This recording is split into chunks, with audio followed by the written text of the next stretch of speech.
Ассалаумағалейкум достар, сіздермен бірге Марфуға Шапян. Әдеттегідей менің каналымда жүздесіп отырмыз.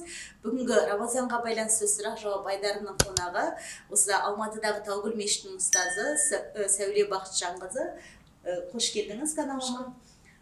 Енді бүгін қазіргі қоятын сұрағым, ол жалпы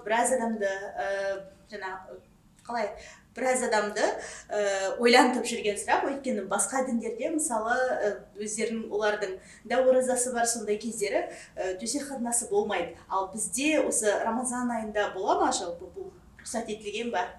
Жалпы ораза деген сөздің өзі тыйылу деген сөз, араб тілінен аударғанда ас-саум деген тыйылу немесе өзін тоқтату деген сөз. Ал шариғатта мағынасы ораза дегеніміз ақыл есі дұрыс, балиғатқа толған, жаңағыдай әрбір мұсылманға шамасы келетін денсаулығы бар кісіге таңнан кешке дейін Алланың разылығын көздеп неден тыйылу, ішіп жеуден және осы жыныстық қатынастан тыйылуды айтамыз ораза деп. Осыдан түсінетініміз, ораза кезінде ораза ұстаушы таңнан бастап, таң кірген уақыттан бастап кешкі күн батқанға дейін уақытта осы әрекеттерден өзін сақтап тыяды. Яғни бұл нәрселер біздің оразамыздың дұрыс болмауына әкелуі мүмкін, егер біз осы нәрселерді жасайтын болсақ, ішіп жеп қоятын болсақ, немесе жақындасып қоятын болсақ жұбайларымызбен, онда ораза дұрыс болмайды екен. Егер жаңағыдай бұған дәлел Құранда, мысалы Алла тағала Бақара сүресінде бізге баяндайды, расында Рамазан оразаның түнінде әйелдеріңмен жақындасу сендерге рұқсат етілді дейді. Өйткені олар сендердің киімдерің және сендер олардың киімдерісіңдер дейді.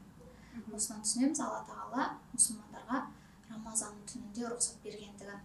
Яғни ауыз ашар уақыты кіріп, ауыз ашқаннан кейін бізге бұл істер рұқсат етіледі.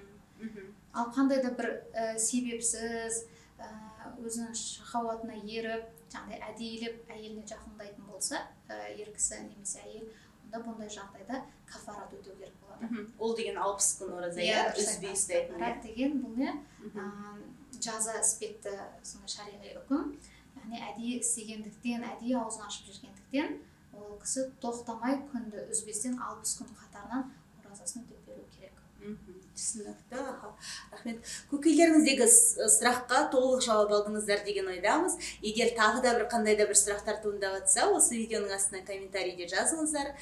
Мына төмендегі инстаграмдарымызға жазылып қойыңыздар. Ол жақтан да Рамазанға байланысты, Рамазан айында түрлі қажетті ақпараттар аласыздар деген ойдамыз. Каналымызда келесі кездескенше аман сау болыңыздар.